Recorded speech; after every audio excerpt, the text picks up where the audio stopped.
Good afternoon, guys, and welcome to the Women of the West Indies show. If you are new here, I am Vernaire and I am your host.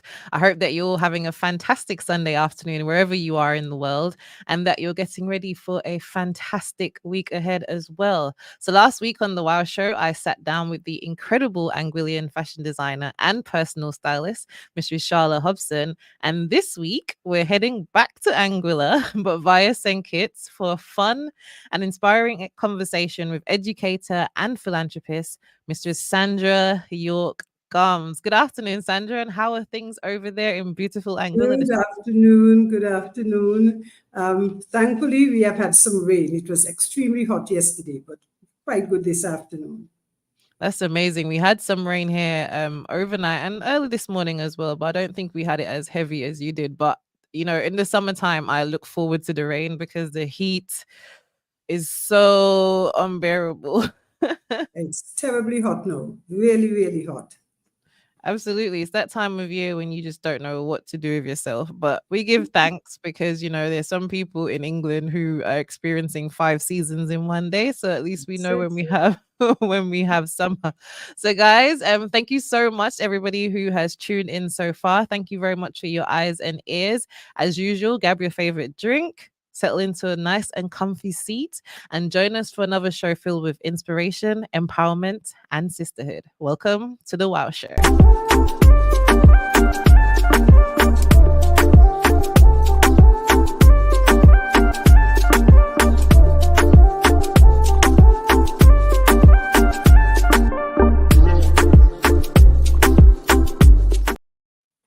So, good afternoon again, guys. If you are just tuning in now, you are tuned into the Women of the West Indies show with me, your host, Vernaire. And this afternoon, I am joined by the beautiful Kittian educator and philanthropist, Mrs. Sandra York-Gumbs. So, Sandra, thank you so much again for joining me on the show. It's an absolute honor to have you. Thank you. Thank you for having me. You're welcome. So, Sandra, let's jump into it. You were born and raised on the beautiful island of St. Kitts, which just so happens to be our neighboring island here in Montserrat. What is one of the favorite things for you about St. Kitts, the land of your birth? Well, my key thing is the beauty of St. Kitts, the hills. And while I was growing up, we spent a lot of time, hiking, the walkathons. Those are things that I always remember. You know what? It's so interesting that you say walkathons because I remember growing up here in Montserrat, especially with the Anglican church. They used to do so many walkathons, but I don't see many people walking these days, which is very interesting. People are more inside these days. So it's nice that you brought back that fantastic memory. So you were born and raised in St. Kitts, like I said, but you were raised by your grandmother. That's Can you right. remember? Can you tell us a little bit about your childhood and what it was like growing up in St. Kitts back in the day? Well, the normal mixture. My grandmother was a disciplinarian, so, and most of the grandparents at that time. And one of the things that always amazed me as a child, trying to figure out really what she would be saying. A lot of her, it's like parables. It's only when you got older you began to realize, what they really meant and the value, the real value in them. Um, what I look back at and really appreciate, Mama spent, I refer to my granny as Mama. Mama spent a lot of time with us in the evening with homework. So six of us around the table and everybody doing their homework, and she would check on these books. And for some reason, I thought my grandmother was the most intelligent person on the face of the earth because it's the guys and my uncles there in the high school, and she knows. It's like she's checking books about physics and she's checking math, and she knew everything. She knew everything. So for me, it was like she was a woman of wisdom and a woman of knowledge. And being raised with her, it was, yeah, you have your up and down. Sometimes when you can't get your own way, you're going to get punished and that kind of thing. But still, overall, when I reflect on it, thankful, filled with gratitude. Absolutely. And I think Do you think, should I say, that's one of the reasons why you got into education yourself? Obviously, having a grandmother that was so studious, that was able to navigate her way through all of the different subjects. Definitely, one of our pastimes was playing school. You know, that was a regular thing, playing school. And somehow I often wound up as the teacher, or we play church and you become the minister, you become a business owner. You know, we're playing those kind of things. Again, you did not think about them at that time, how they were going to impact your life in the future. But those were our best games. We were not inside on any kind of tech at that time. So we had fun. We did have fun. We prepared actually for the future. It's funny that you say that because I remember always trying to gather my cousins as well, encouraging them to let's go play school underneath the mango tree. And I know that they used to hate me for it because I always enjoyed like reading and stuff like that. But then now that you say it, that maybe even, you know, what really helped me with my presentation skills and public speaking skills without even really thinking about it. Yep, yep, yep. Fantastic. So, one of the things that you struggled with when you were growing up and through most of your adult life is that you suffered with an ear issue. I know we're jumping straight into it, but I know it's something that also really affected you when you were growing up. Can you tell us a little bit about the ear issue and how you managed to overcome it? Yeah, I had what you call tympanoplasty. That was a hole in the eardrum. And, you know, that came from, I guess, a lot of the syringing because my ear used to give the problems. But when I got older, when I started like college, now it created a problem. At first, it used to keep me away from school ever so often because once, you know, it starts discharging the stuff, that's a problem. You know, it has infection, so that's a problem. So I would stay home from school ever so often. But you got older, and then college life steps in, and you're carrying the heavy bags, you're doing your late studies. It started to become a real problem again. I had to travel to Barbados to see if I could get some relief. That did not really work out well. And then later on, I went to Puerto Rico and had what they refer to as tympanoplasty. That was rebuilding, basically restructuring the eardrum. And I've held on with it for the number of years. You know, sometimes you get a bit scared having to travel, but thank God I've not really had so much trouble in the traveling, you know, with the flights. And so I really have not had so much trouble with that. But it was more a lot of pain, you know, and even now I have to be careful, you know, no water getting into it and that kind of stuff. So beach means keeping my head above water, because even though you're plugged up, you've got to be careful. Washing the hair, you've got to be careful, that kind of challenge. But from everything, you know, you grow to be somehow resilient. So we survived. Indeed. And you know, one of the things about the body that I've always realized is that you take for granted how one part of the body affects the other. So, what would Mm. you say were some of the other issues that you faced? Did you have issues with like balance or Mm. anything like that once when you had the ear issue or when you were recovering from it? Because I know that, you know, they say ear, throat, and nose, for Yes, yes. example, and then even I remember when my brother had an operation, for example, he then had to learn how to teach himself balance and how to walk again. So what were some of the other issues that you faced as a result of having that ear issue, if you don't mind sharing? Well, when I left the hospital in Puerto Rico, one of the things they told me, I must have someone with me for at least 2 weeks. Do not go anywhere alone. And by the end of the 2 weeks, you know, you're walking, but you know, you're feeling quite off balance, but you're managing and you have to go very slowly. No bending over. Even, you know, you had to decide what transport to take. I realized that with the buses, you know, the shaking up, that was not going to work, was not going to really do the trick for me because it made me really, really giddy. So a lot of times you wound up taking a taxi. But one day I had a very bad experience. I just went about in the third week when I ventured out by myself. in the passageway, as you're going from one aisle to the other, I think I must have gone a bit too quickly. You're feeling a bit better, and so you're making your move, and my entire head went out. I mean, I was lost. I could not remember where I was. It was, everything was confusion for me, very, very confusing, and it took me a little while.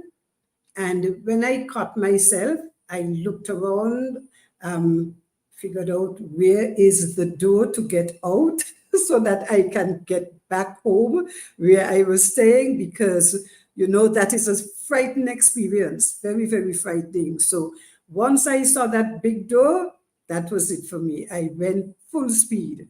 And it took me a few days before I came back out again. And even with eating, that was a problem because I could not have anything solid.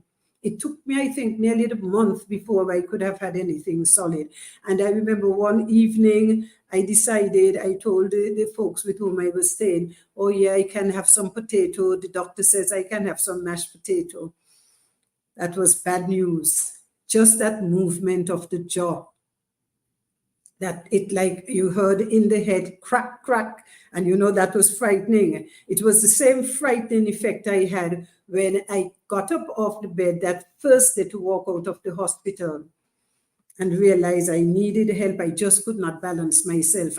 As a matter of fact, I could not even remember what to do to get from the bed to make my move. It was like really stopping and thinking again. And then Sandy, the person who was with me was Sandy, and Sandy would tell me, okay, you have to walk, move your foot, that kind of thing. But it was scary, because yes, the doctor did mention a couple of things, but that one with the walking and so, that was not mentioned, and that was a bit scary for me.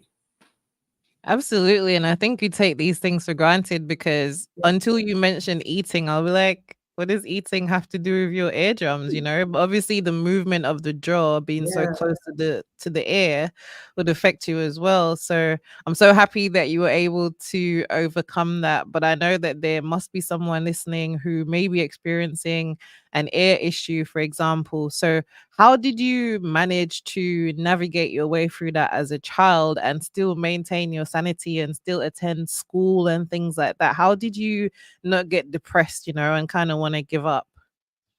I am, for persons my age, I think that we came up in that fortunate age. We really did not get depressed too often. We had hope.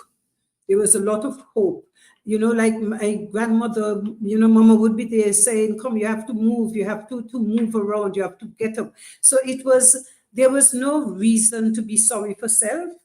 You still became involved, you got involved in everything. Yes, you have that issue, you have a problem. As a matter of fact, when it was time to have the school activities, all of the hiking, which I really loved, and the ear was hurting, I mean, I will try to hide that as long as I can, because I don't want mama to know, otherwise I'm not going to get to go, right? So, you might be turning off and you have some pain. So there was this resilience that, something you build up, you just learn to cope. And you know that you saw like, yeah, I'm thinking back of my granny, I'm thinking my aunts and uncles. You saw something happen and nobody just lie down and give up. And so you follow that pattern. It was not about just giving up just like that. So yes, painful. Yes, scary. You're wondering what's going to happen and that kind of thing. But you still got up and you moved. Just get on with it. It's a very resilient nature, I guess. Yep. Yep. So, can you tell us a little bit about how you got into teaching? Because you became a teacher at a young age. You started teaching at the convent high school in St. Kitts. So, how did you get into teaching? And then how did that shape your approach to education going forward? Well, the convent high, that's the school that I attended, for the better part of my life. And once you finish there, it was like, giving back, giving something. But we also had another school, a Catholic school called the St. Joseph Parochial. And I had never attended that school, and I did want to get a feel of what it was like. Those students did not pay. And I just wanted to get that kind of feel from them, how things were. So I spent, I think it's 2 years I taught there. And those were 2 really good years. You saw things from a different perspective. As a matter of fact, while I was there, we had a Peace Corps who came in, and I always loved plays, the drama and all of that stuff. So all of our speech nights and so for school, I would be involved. And the lady said that she wanted to put on a play, Joseph Dream of Dreams. I was a young teacher. It was my first year of teaching. And that got me going, because now we are going to go off to the US to perform this play. And it was like really awesome. Quite a number, I think it was about 50 of us, the children from the school, and then the accompanying teachers, and each of us took on some leadership role. And that made a huge difference, because you became responsible, and you had to be accountable for everything, because now you're taking care of the children outside of the school parameters. So you had to be really be in a responsible role. And then about, I think it's 2 years, I spent 2 or 3 years, and then I went on to back to the convent high. And the kind of teaching that we had there, it's Catholic school, so the discipline, a lot of discipline, the respect that you had to have for your classmates. Yes, we are children, so we are going to try something, but you knew for sure that if you're caught, that was going to be a problem. And there were nothing about lashes and that kind of thing, but punishment would have been, we have assembly at mornings. If you did something really horrible, you're going to be called up in front of that assembly, and you're going to remove your tie. Now, that was big for us. That was huge, because we had a big respect for that uniform that we wore. And you had to basically stay in front of the entire crowd of 400 and something students and say why you did what you did. No, none of us wanted to be in that kind of situation. So there are no, as I said, no lashes, but what you had to go through was much more. It was like demeaning for you. You did not want to be caught in that. And it's that feeling that you let down yourself and you let down the school, and you tried your best to stay out of trouble. Not that you weren't going to do a few things, but nothing to get you up there in front of that assembly. The embarrassment of it all, You right? know, and I'm telling you, we push this thing today about, do not embarrass. Let me tell you, embarrassment serves its purpose. It kept us out of trouble. So for so many different reasons, it kept us out of trouble. I know for sure it kept me out of trouble. Because the thing is, I was gonna ask you, like, because at first you were just saying, that they had to remove their tie. So I was like, all right, that's no big deal. But when you said that they had to then explain what they did and why it was wrong, that's where the embarrassment kicks in, because who wants to? And then I guess the good thing about it as well is that it holds you accountable. So by Yes, repeating what you did and then having to think about why you did it, that yeah, yeah. that's a little bit more brutal than Yeah. beating in some in some ways. I think we really felt bad, about with the tie, and so that for us was a big thing. We did not want to find ourselves in that kind of position.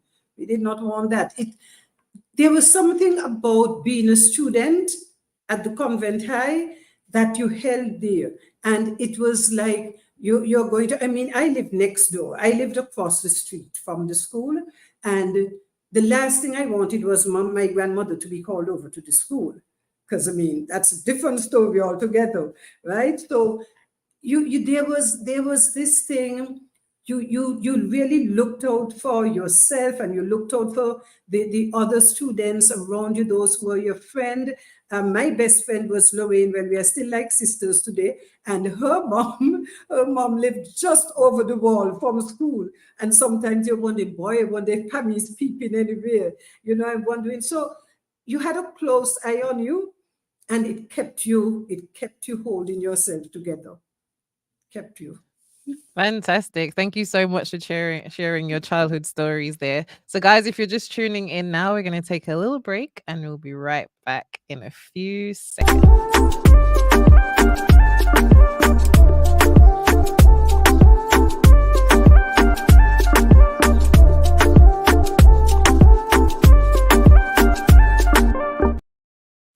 So, guys, if you're just tuning in now, you are tuned in to the Women of the West Indies show with me, your host, Vernaire Bass. And this afternoon, I am so happy to be sitting down with the fabulous wild woman, Mistress Sandra York-Gumbs. And so far, she's been telling us about her childhood in St. Kitts and battling a serious air issue, guys.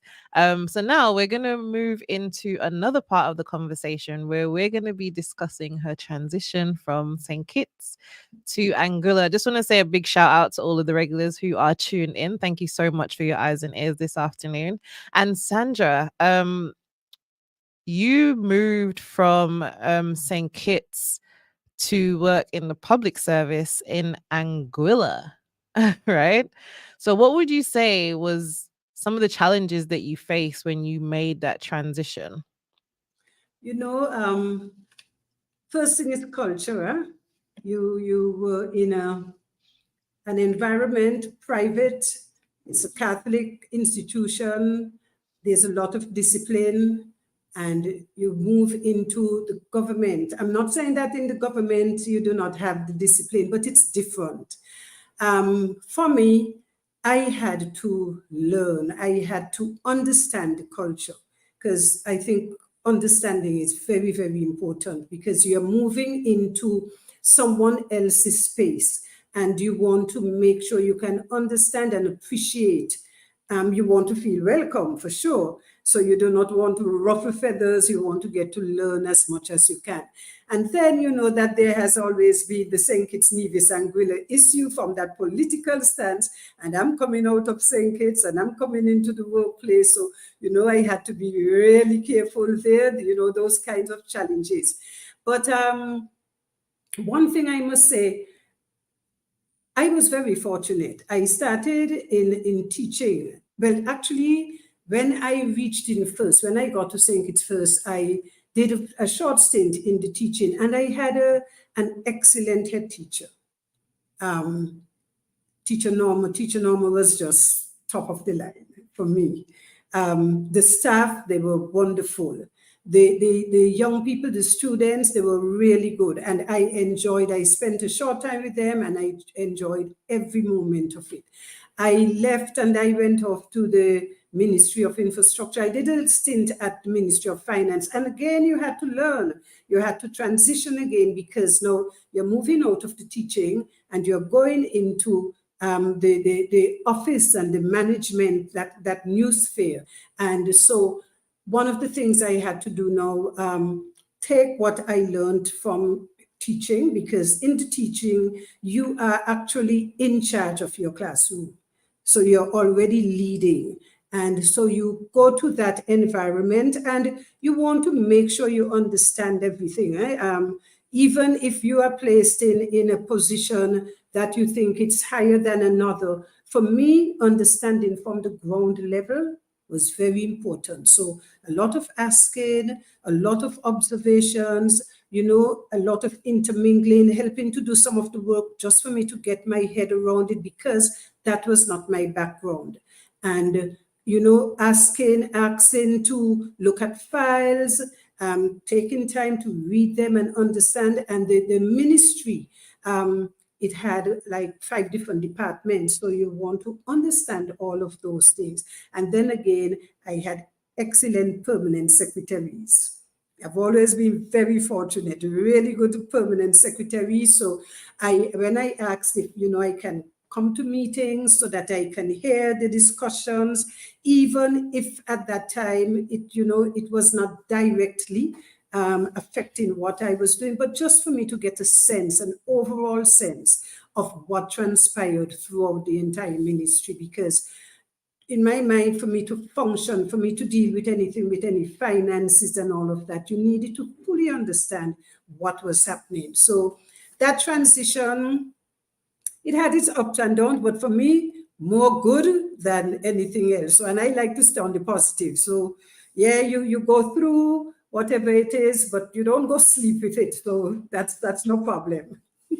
Yeah, and I think the key thing about what you said there is your willingness to learn and your willingness to find out more about what was going on and integrating with the people. So you were very respectful in your approach. You weren't going in all guns blazing, thinking, I've come from St. Kitts, I know it all. You were willing to learn and to meet them at their level, which is very interesting because in 1992 you started a tutoring service in your home which focused on typewriting and also helping children in the community, like your grandmother, their homework. Um, However, while working with the children, you also realized that the parents needed to attend the classes as well. Why was it so important for you to include the parents in that process? I as I got older, when I left school, I realized how important it was what Mama did, really checking upon our work, making sure that she was really a part of what was going on with us with education.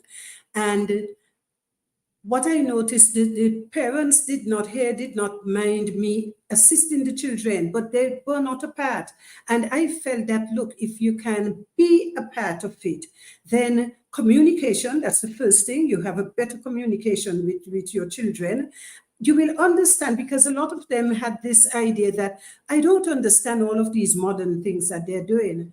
And what I want to get over to them, that you had to be supportive, just be their support, even if you do not understand all the minute details. Once they speak up, once you read, you are going to grasp something.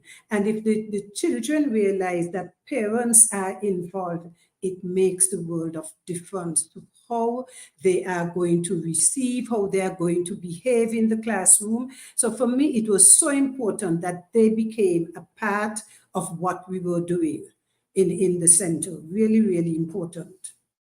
Yeah, and I think that's such a fundamental point because I know, for example, when I used to bring homework home, and I know that this is the truth for most young people when they bring the homework home, even when I see my my nieces and nephews' homework, I'm like, I don't have a clue what is on that paper, and I feel like I'm a very intelligent person, but the new modern approaches and stuff like that. So I think that was a very key point and a key thing for you to do as well, because it's like, and I think what it does as well is empower the child because the parent is more involved. So then the child feels like, my mother is actually interested in what I'm doing. Yeah. So then that makes them more interested in what they're doing.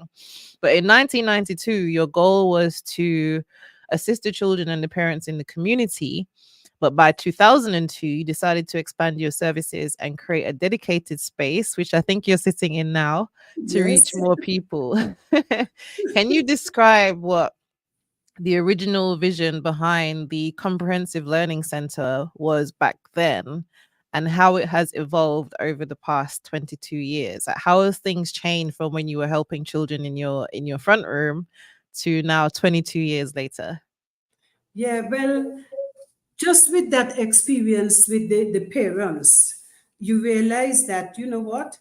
Even the parents can gather some more information from education.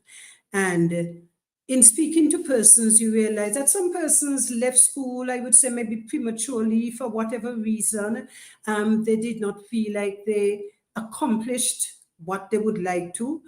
And that to me was that's something that is important, because there is something inside of each one of us that we want to make sure we want to feel comfortable that we have accomplished some goal in life. And I thought that, if we can have that dedicated space and give those persons that second chance, and then it would even allow more persons to be able to work with their children to assist them. And there was one of those things that we really cherish all through in the 22 years of the center, where we have parent and child coming into the center to learn. Because we always say, when you are doing anything, get your children around the table.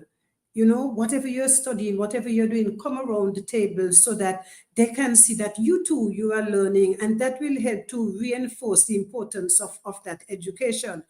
Um, One of the things that I realized by the first year doing studies overseas was that I had to transition from the typewriter to the computer. And so that for us again was something that I had to get my head around, make sure that by the time I got back here, we started to put the computers and everything in place. At the center, we started with math and English, but you realize that that information technology is that big thing. And so that was the next subject area that we put in, because we are saying that education is lifelong. It's a lifelong learning. So for the older ones, we wanted to make sure we encourage them. Come in. What you did not accomplish then, you might be surprised what might have seemed difficult for you to learn then. Because you're older, because you have experience, you're going to realize that, hey, this seems to be a breeze now. You can get through with it. For the younger ones, you want to give them that opportunity to have the options, because sometimes it's amazing. One teacher explains something and it feels like a foreign language. Another comes with it and the light bulb goes off. So we wanted to provide that space, that environment where one, education would be affordable for the persons coming. And we wanted to make sure everybody, whatever your background is, whatever your education background is, it did not matter. We wanted to make sure that persons will feel well equipped to adapt to the different challenges that would come with work and life and education, build up their skills, help them to be ready, help them to feel more marketable, help them to feel proud of themselves. That was and remains the purpose. So that even today we have added on, numerous programs. We are now doing 13 of the CSEC, 13 of the CAPE. We do ACCA. We do things like the conversational Spanish. It's a wide variety. We do some programs for our seniors, persons 60 years and over. That one is with the technology. That one, you're proud of it because that is to help them they have cell phones. So how can I use my cell phone to help me? They have their different gadgets. How can I use those things to socialize? Not to abuse, but to socialize. So, we have moved on, but we have taken what is there and help folks to realize that you can use it for your benefit to the best of your ability. And that's important because it's all about evolution as well, right? So where you started is never where you end. And because the world is moving so fast, I think the key thing about what you did was also including the adults, because especially those who are our seniors in the community, as much as they may not want to use mobile phones or even a laptop and stuff like that, the way that the world Absolutely. is moving, they need to be au fait and they need to have those skills as well, or they will definitely get left behind. So I congratulate you for, not just having a business and being set in your ways and said, we've always done it this way. So in Yeah, 2024, no, you're no. still typing on a typewriter, but instead you've evolved. Yeah, So one of the persons who was very important to the establishment of the Comprehensive Learning Center was your husband, Kenneth.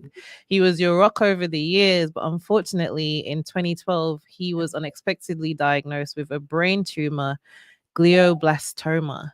Can you share how you felt when you received that terrible news? yeah. Well, I'll be honest, I think that was the lowest point in my life, and almost devastating, because it's those things that, yes, he suffered with headaches for a lot of years, but we had been to Puerto Rico and everything, and it was never ever talk about anything like that. So when that occurred, when we saw that situation arise, that was for us frightening. We had just returned from on a real high. We were in the US and in Canada celebrating with our children. Kenny's daughter, who is like my daughter as well, and my son, and they graduated. So you're coming off a real high, and you're looking forward to my second son going off for the September. And then just the week prior to us opening the center, Kenny comes home one Sunday afternoon and says he has had the worst headache of his life, and that it changed everything. Everything just changed. I had to fly out, and it's at that time that you realize that life, life, life, and life's uncertainties. But in that life and the uncertainties, you realize the strength, the support that you have, because I had to turn off. I left for 2 months, and I saw the teachers here rose to the challenge. The teachers took over. I mean, I think the Comprehensive Learning Center has the best teachers. For me, that's the best teachers in the world, because they're concerned about the children, they're concerned about what happens here. They play an integral role in what goes on at the center. And then I had my 2 sons, and they chipped in. One took over, helping with all of the management. The other one was doing all of the tech, all of the stuff that has to do with the technology. And they held forth. So while I was there and concentrating on what was happening with Kenny, it made me comfortable in that I could really focus, really focus on what was happening. And then we came home after he had surgery and everything. And then we left again to go off to Miami. We were going to Texas, and things did not go well. Then he had, just as we boarded the flight, he went into a coma. And well, that changed a lot of everything, because, you're staying hopeful, eh? I had to make sure, don't care how I felt, don't care how many times, I would hear while I'm in the hospital, and you're in that intensive care unit, and he was in there for 15 days, and that was very difficult for me with my ear issues and the cold and all of that stuff. But, at that time, you're not taking on all of that kind of stuff. You're just concentrating, okay, can he supposed to get better? But when that occurred, and we got to that point where, boy, we might just be getting that help. And Kenny was the one pushing, okay, Sam, let's just try. Let's try out there. So, you want to make sure it happened. And everything, we had to stop everything. The flight was held up. The folks could not get boarded and that kind of thing. So it changed a lot of what your outlook, your plans, all of the plans you had together, because Kenny was the one, if I turn in the evening and I want to run something, he's the person I'm telling, hey, stand in the morning, go back, sleep now, but you're saying something when it's hitting the mind, that kind of thing. So that was hard. That was difficult.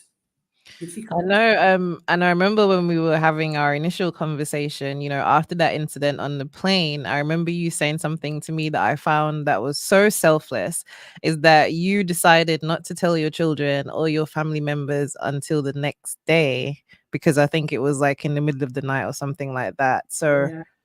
how did you manage to maintain your composure and be the rock for your children and your family members when you were losing your dear husband? Yeah, it was tough, but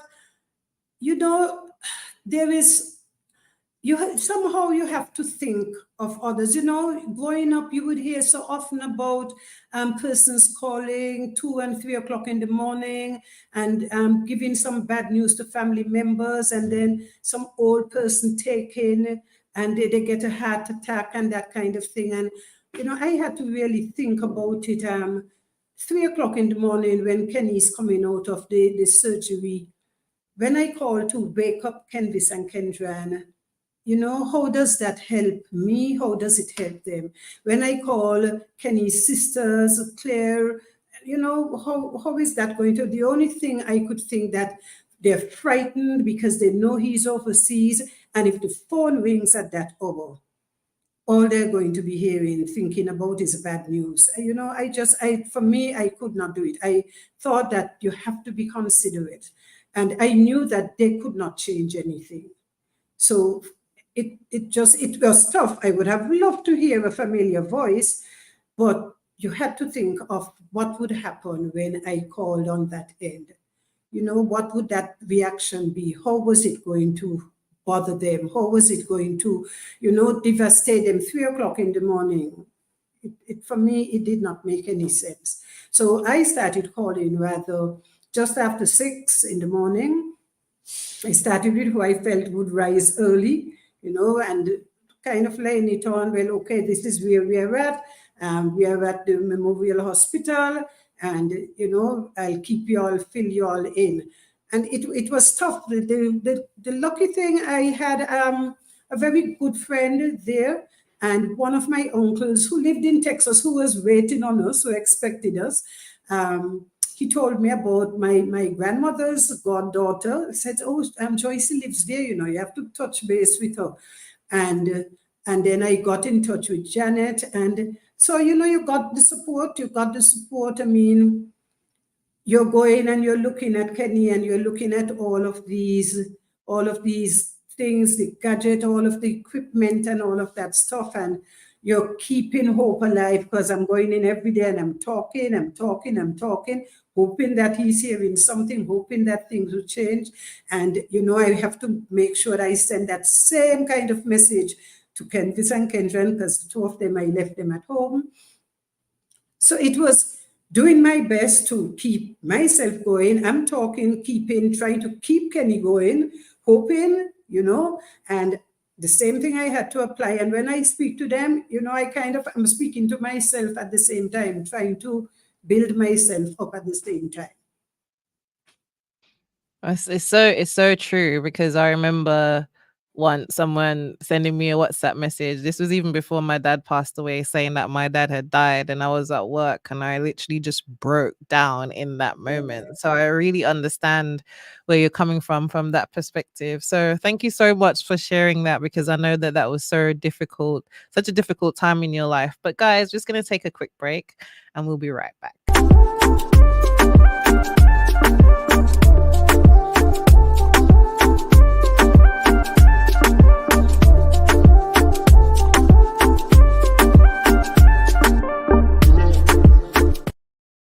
So, guys, if you're just tuning in now, you are tuning into the Women of the West Indies show with me, your host, Vernaire Bass.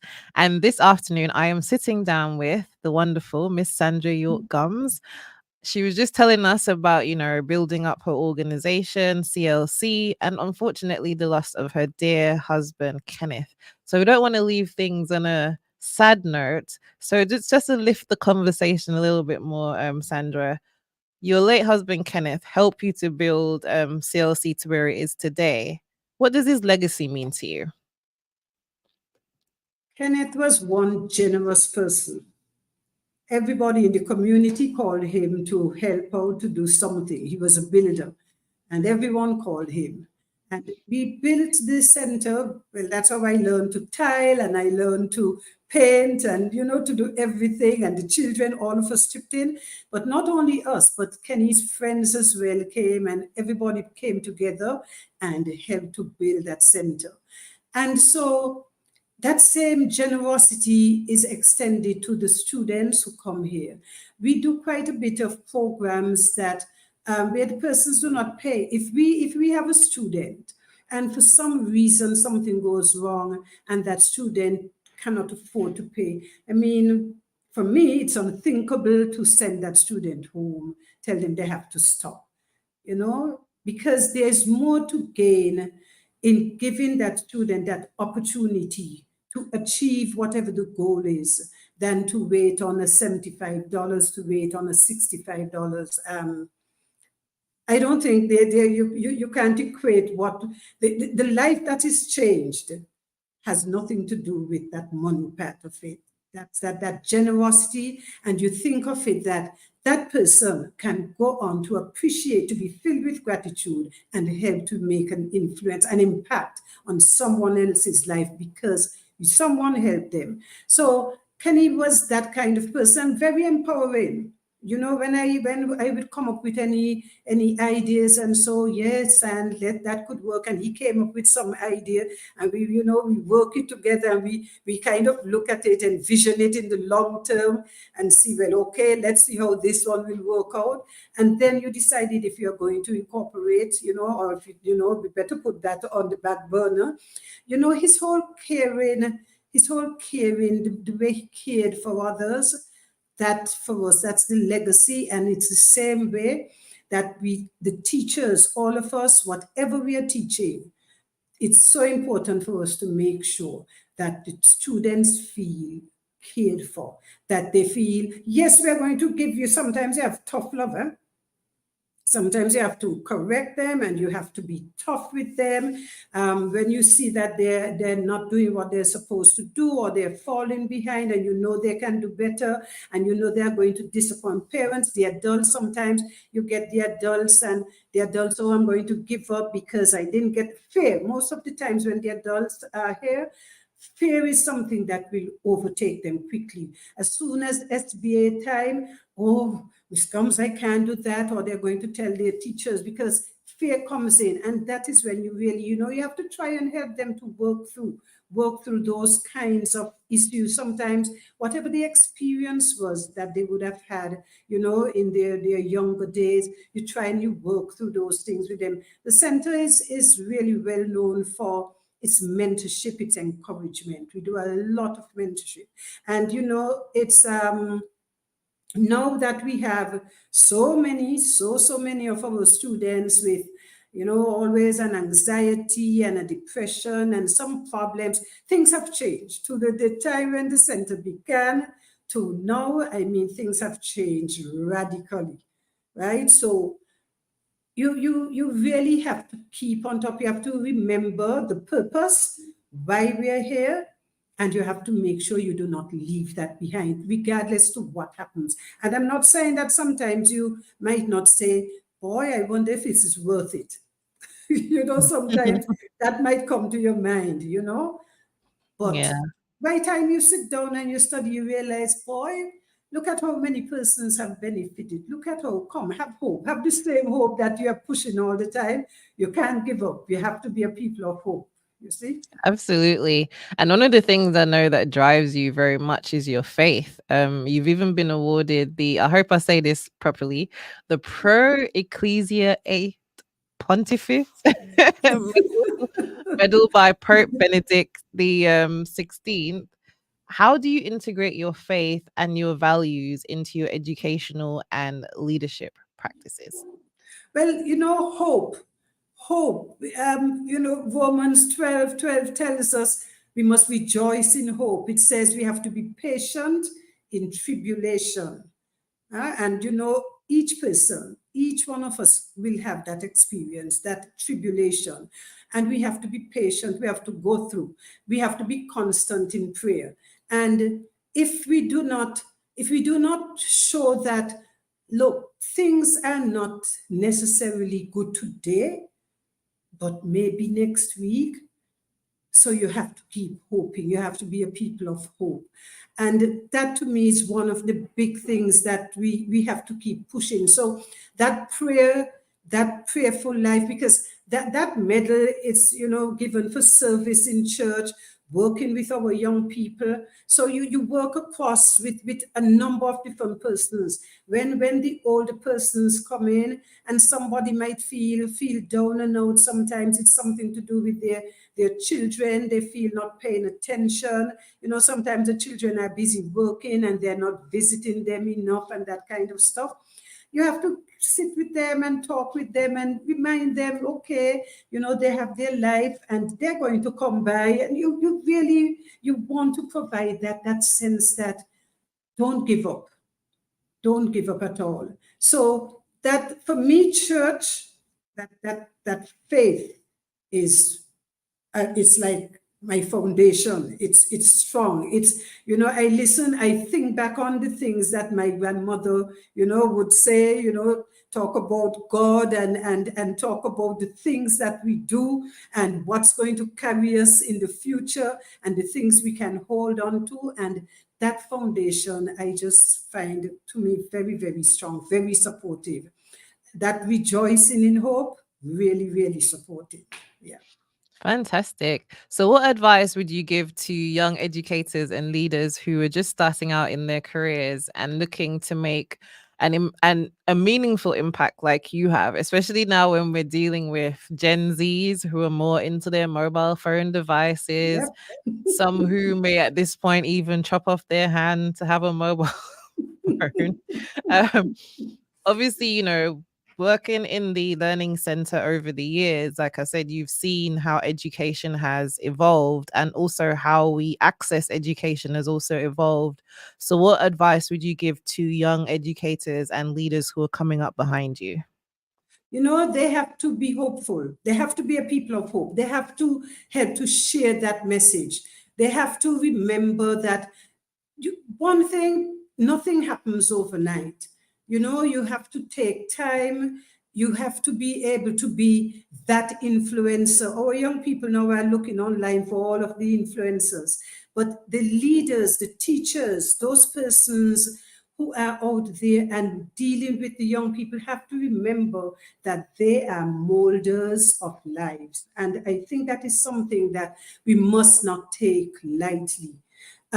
What we know very well that with this, let's say the younger children, whatever teacher says holds, that's the important thing. It holds sometimes more than what the parent says. So it means that we are really impacting that life. So our young persons, as they step into that leadership role, because in the classroom, they are the leaders, they have to remember that their lives will have a great impact on the persons with whom they are interacting.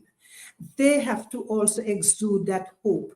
They have to put that patience into practice that, yes, some of the persons are going to come in with a lot of negativity because that's what a lot of it exists now. And we have to work through it. We have to help them. And yes, sometimes it's tough. It's tight. It's like, should I really be in this? That yes, those are the moments they would have, but if they're passionate, if they're really passionate about making a difference, they can hold on. And as I said, it might not change for the first couple of days, but in time to come, sometimes years after you meet someone and they're telling you, "Boy, Miss Gumbs, you don't know how what you said made a difference." Yes, it's like long term, but wait on it. So they can. It's important that they do right by the persons whose lives they are going to be touching. And something I want to say, the idea of saying, I'm not going to be anybody's mother or father. That's a lot of words I hear that coming from a lot of young teachers now. So many teachers were mothers and fathers to us. So many. I know for sure with my ear problem coming up, I had so many persons who were mothers and fathers. You got into the high school, the convent school, so many were there really caring about us. Yeah, it's not the literal mother or father, right? And we do not want to be taking the place of the parents because we want parents to do their jobs. But sometimes those children need that ear that they expected to get from their mother and father who are not there. And that teacher can provide that ear for them, that listening ear. The leader can provide that listening ear. So we have to be accommodating. We have to be generous with our time. We have to be generous with our effort and look after ourselves at the same time. And sometimes the teachers are actually spending more time with the children than the actual parents. When you think of all of the days in a year, and if a child is at school for more or less Right. 8 hours a day, by the time they go home, they're just getting ready to eat, have a shower, Exactly. do their homework, and go to bed. So they're actually spending more time with the teacher than the parent.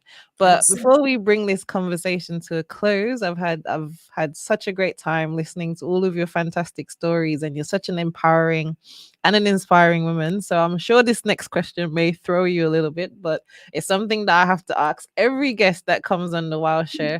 Can you share with me a wow moment in your life, that defining moment when you knew that what you're doing was what you were born to do? when I came, probably about 4 years after the center started, we're just getting into the CXC exams and everything. And there was another teacher, another private teacher, and the two of us got together. We were introducing our information technology program, and we wanted to make sure that the grades were going to be really good. And we were looking at grades, some grades, and we did not like them. And we decided, hey, let's get online. Let's try and find someone from CXC who knows stuff and all of that thing. And we got someone by the name of Mr. Campbell. And we decided, we can bring him to Anguilla to help us. Because at that time, that whole online stuff was not really like how it is now.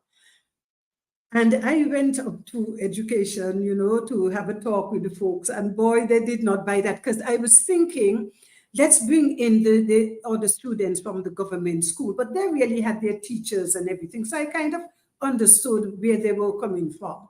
But for the students who were here and the students who were at the other school, we needed to have that. Well, that afternoon, I remember I left from that office like with, no, we can't help you all. And I'm like, well, I don't have money to bring Mr. Campbell, but he has to come, And I left from there and I went straight to a restaurant and asked if they can provide some meals for us. The gentleman, he was going to be here for 4 days, I think he was going to be here. So I asked if they can provide us. I got on my phone, I called one of my work colleagues, he used to have rentals. Can I get a car? If you can give us a car for Bono, do things for us, help us out. I went to someone from church. She had a guest house. Can you put up someone for us for a few days? He's coming to help with the teaching.